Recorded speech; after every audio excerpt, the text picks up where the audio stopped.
welcome back to Miss Bree Reads. I'm Miss Bree, and this week we have a new story.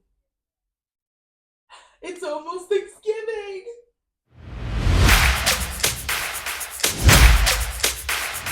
The author writes the story, the illustrator draws the picture. We got the front, we got the back, we got the spine, The title of the story is Taylor, the Turkey, and Grandma Plant a Pumpkin. Wow. Written by Sonica Ellis, illustrated by Nijla Shojay. Taylor, the Turkey, and Grandma Plant a Pumpkin. Written by Sonica Ellis, illustrated by Nijla Shojay.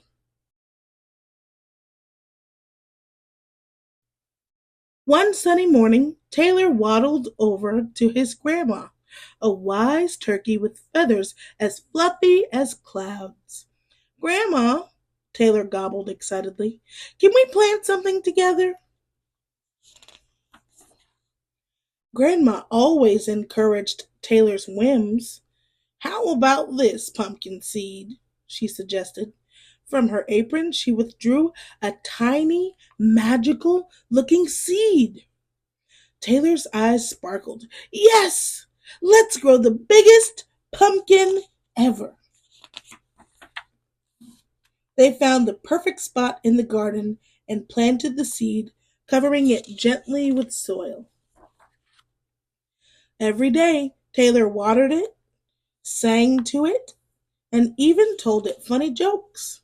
The seed, thoroughly entertained, decided to grow into the most enormous pumpkin anyone had ever seen. As autumn painted the leaves in shades of orange and red, the pumpkin became so big that Taylor and Grandma could hardly see each other if they stood on opposite sides. "Wow," said Taylor.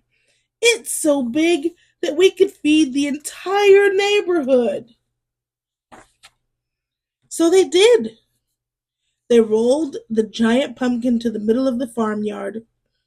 All the animals gathered around, marveling at its size.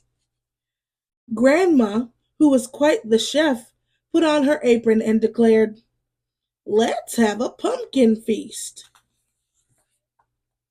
First, they made savory pumpkin soup that warmed everyone from their beaks to their toes.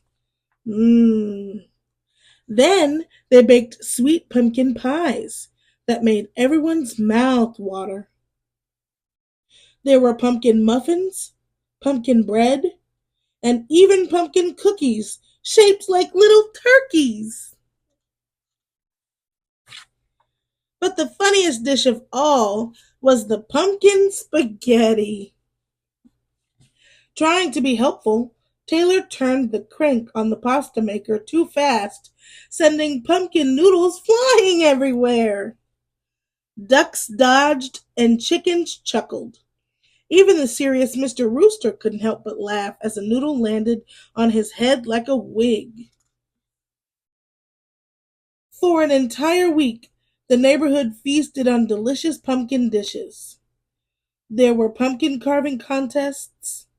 Taylor carved a pumpkin to look like Grandma, complete with glasses made from twigs. Wow. There was pumpkin painting. The turkeys painted their feathers orange and pretended to be pumpkins themselves, waddling and quacking in the most hilarious fashion. As the moon rose high on the last night of the feast, the farmyard was filled with laughter and the sweet smell of pumpkin pastries. What a beautiful night. Taylor snuggled next to Grandma under a blanket. He felt happier than he had ever been. "Thank you, Grandma," Taylor whispered. "Thanks for helping me grow the biggest, most wonderful pumpkin ever." Grandma nuzzled him gently. "My dear Taylor, It was your love and care that made it grow. Remember, said Grandma, even the smallest seed can become something extraordinary when it is nurtured with kindness and joy. As the stars twinkled above, Taylor fell asleep, dreaming of their next big adventure. He knew that with Grandma by his side, anything was possible. The end. And that's the end of our story, my little bookworms. I hope you enjoyed it as much as I did. If you enjoyed reading Taylor the Turkey and Grandma Plant a Pumpkin with me, check out the link in the description and we can read it together. Subscribe and like. Comment what book you'd like to hear next. Oh, remember, reading is a magical adventure that could take you anywhere you want to go. So keep reading and exploring new worlds. Until next time, farewell, my friends. Miss Bree reads!